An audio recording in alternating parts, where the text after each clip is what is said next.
Today I was out here and I noticed that there is 2 beautiful tomato plants growing here, not in my garden, thanks to the dogs who probably planted them. So I'm going to get them in the garden. We have to move some rocks back, get a shovel. Oh, and they don't tell me seeds don't want to grow. Look at this, guys.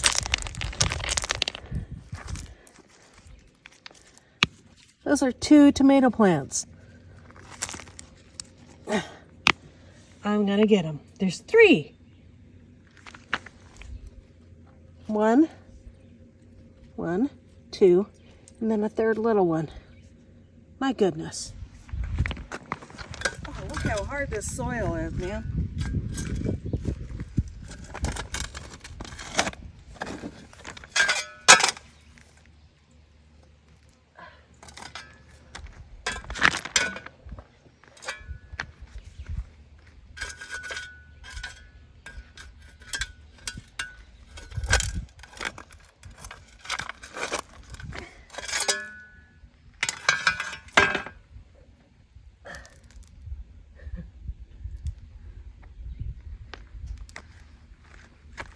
There we go. Isn't that crazy? You know what's crazy about that? Those look healthier than the seedlings I have in the house. My goodness. So let's get those in the garden.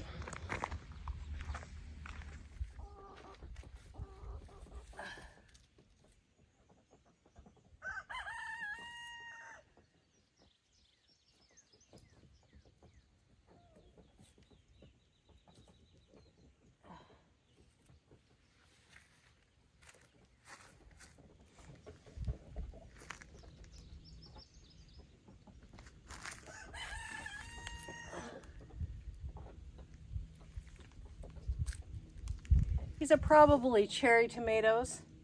That's usually what we feed the dogs with. So it's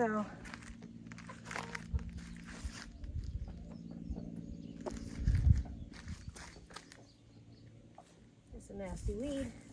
A couple of them. Pull those out. Ow! We got spikes. This is a weed. Give it to my girls.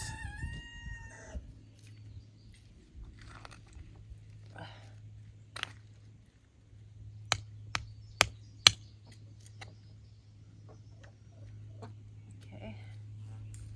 A little biotone fertilizer there.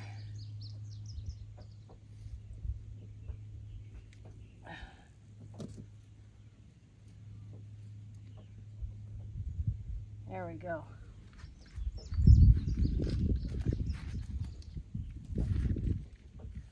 Plant this one right here.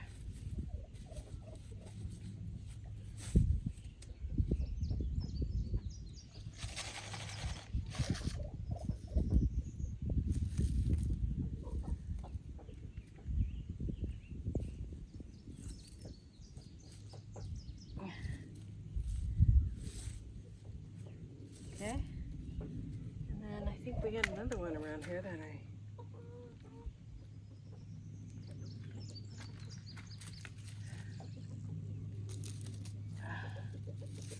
there's a little grass seed coming up here. Oh yeah, here's another one. Right close to here.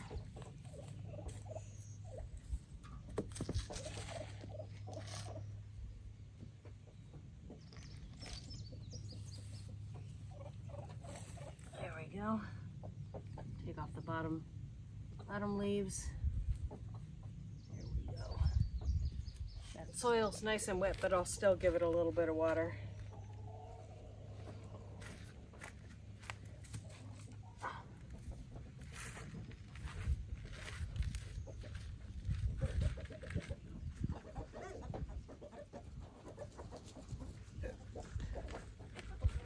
So a couple of days ago I was out here and I planted a lot of things. I planted these tomatoes.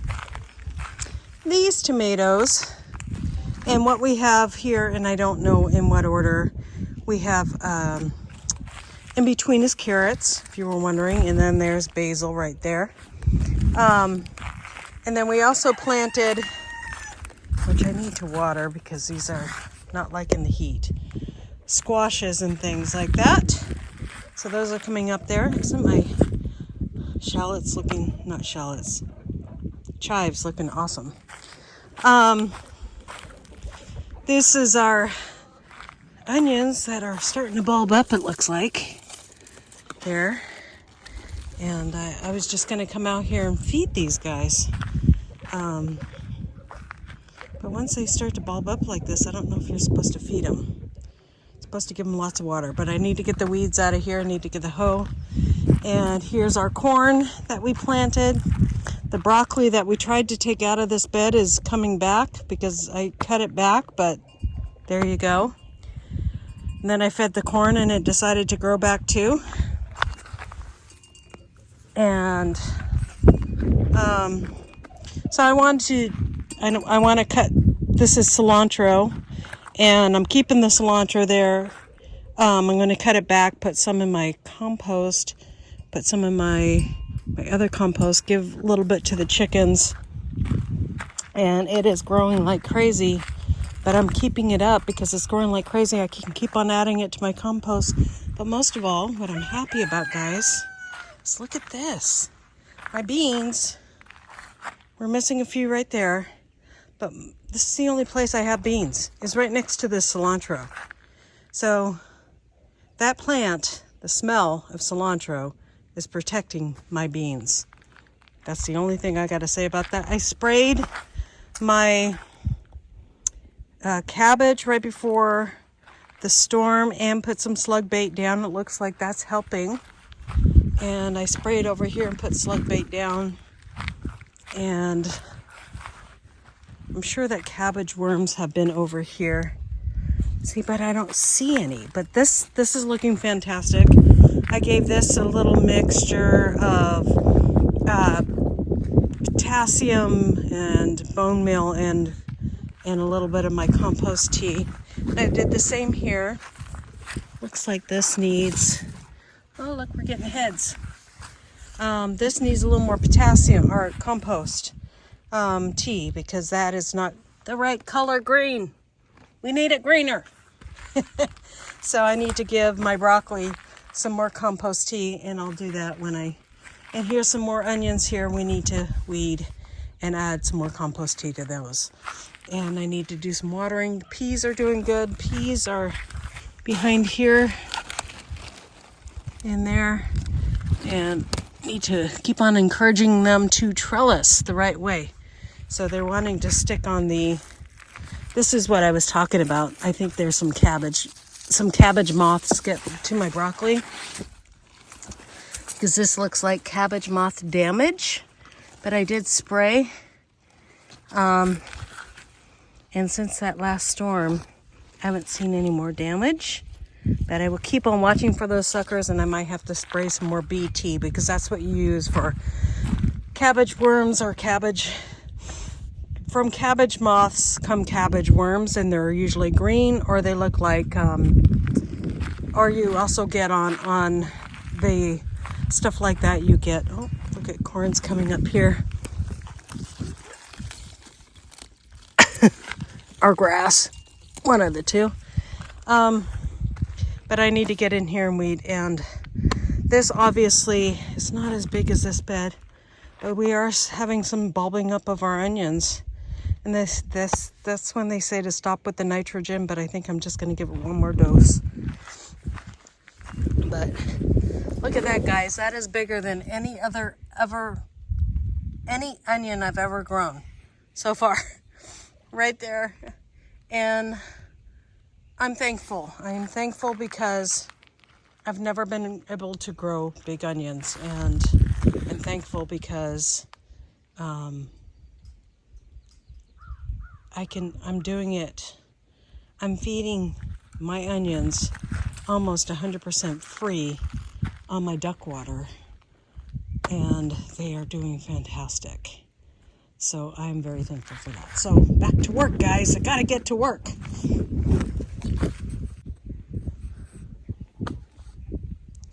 Okay, guys, so I watered with my duck water the small onions that are still like this, but I left the big ones that are bulbing up, like these ones here.